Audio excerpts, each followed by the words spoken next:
Imana iguha umugisha. Ndagushimiye inshuti y'umusaraba wowe uhora ukurikirana bino biganiro. Imana ikuduhere umugisha ahantu uherereye hose, igihugu cyose uherereyemo. Imana yo mu ijuru iguhe umugisha. Niba waramaze gukora subscribe, Imana iguha umugisha. Niba utarayikora wayikora kugira ngo dukomeze kujya tubana ku munsi nk'uko bisanzwe. Ni mu kiganiro ibanga ry'ubutsinzi. Nyemerera dusangire ijambo ry'Imana ryanditse mu gitabo cya Yohana, ubutumwa bwiza ko bwanditswe na Yohana, ibice 4 umurongo waho, duhere ku murongo waho wa 4. Haravuze ngo yiyumvamwo ko akwiriye kunyura i Samariya, nuko agera mu mudugudu w'i Samariya witwa Sukara, bugufi bw'igikingi yahaye umwana we Yosefu. Umurongo wa 6. Kandi aho hari iriba rya Yakobo, nuko Yesu ananijwe nuko yagenze cyane apfa kwicara kuri iryo riba. Hari nk'isaha 6. Umurongo wa 7. Umusamariyakazi aza kuvoma. Yesu aramubwira ati, mpa utuzi two kunywa, kuko abigishwa be bari bagiye mu mudugudu kugura ibyo kurya. Umurongo wa 9. Umusamariyakazi aramusubiza ati, kuri umuyuda nkaba umusamariya uransaba amazi ute? Icyatumye abaza atyo nuko abayuda banenaga abasamariya. Umurongo wa 10.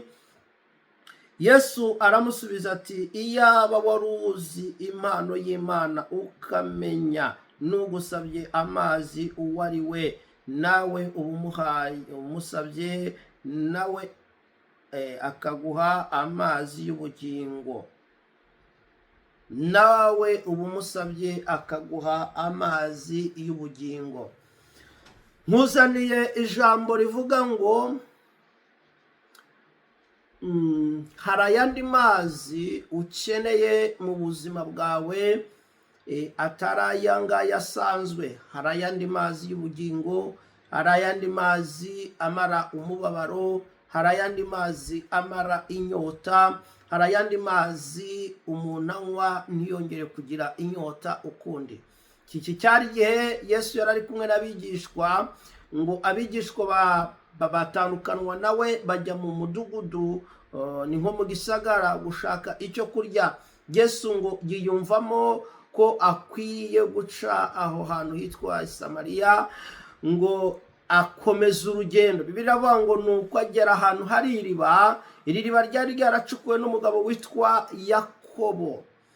Ahageze ngo aricara, yarananijwe nuko atambutse umwanya utari mutoya. Amaze kwicara, ngo ako kanya abona haje umugore uje kuvoma. Byarakeneye amazi akoresha mu buzima bwiwe bwa minsi yose mu rugo rwiwe. Ngo Yesu amusaba amazi. Ubundi aramubwira ngo se ngo ahita amureba mu maso, amureba igihagararo, abona ntabwo ari uwo mu bwoko bw'iwabo.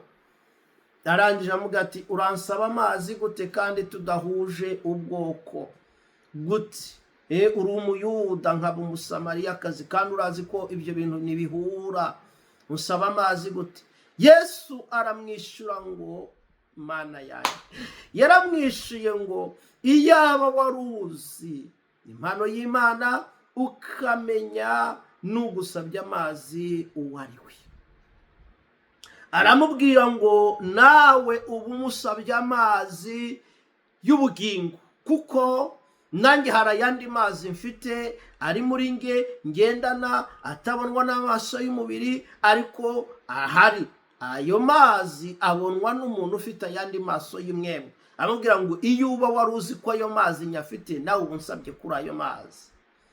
Umusamariyakazi ngo arangije yaje kubyanga, ariko Yesu aramurondora, amubwira uko bimeze ibyo mu rugo n'iby'abagabo. Bibiliya ngo umusamariyakazi aza kwemezwa nuko Yesu amurondoye. Biravuga ngo nuko yamuhaye kuri ayo mazi, ahita agenda ajya kwamamaza inkuru nziza, avuga ko ahuye n'umugabo utanga amazi y'ubugingo. Kuva uwo mugore yanywa ku mazi Yesu yamuhaye, ntiyongeye kugira inyota y'abagabo, ntiyongeye kugira inyota y'ibyaha, ntiyongeye kugira inyota yo kwifuza, kuko Yesu yari amumaze inyota. Ukeneye kunywa kuri ayo mazi, nshuti y'umusaraba.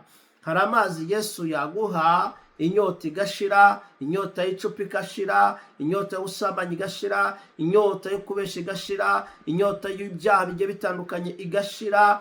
Uyanyweyeho agira ubuzima, uyanyweyeho araramba, uyanyweyeho yishimirwa n'Imana, uyanyweyeho akoreshwa n'Imana, uyanyoyeho ahindurirwa amateka. Ukeneye kuri ayo mazi. Hari ayandi mazi atari ayo mu ibombo, hari ayandi mazi atari ayo mu kiyaya, hari ayandi mazi ataturuka mu masoko yo mu misozi, ahubwo n'amazi aturuka ku Mwami Yesu Kristo. Uyanyoyeho ashirira inyota burundu. Ayo mazi Imana niyaguhe mu izina rya Yesu. Nagira ngo nkwibutse ko hari ayandi mazi amara inyota.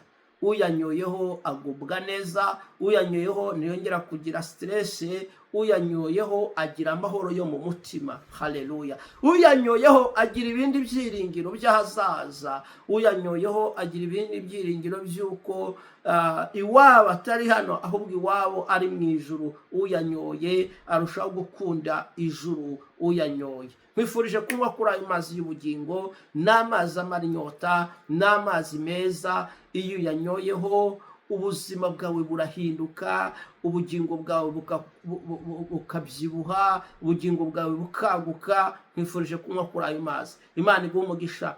Data, ndagushimira kubwira ijambo, niriherekezwe n'imbaraga zawe, kandi umuntu wese uryakiriye rigira icyo rikoze mu bugingo bwe. Papa, ndagushimira mu izina rya Yesu. Amen. Imana iguhe umugisha, Imana ikugire neza. Ubu butumwa ububonye ujye ubusangiza inshuti zawe. Gira amahoro y'Imana.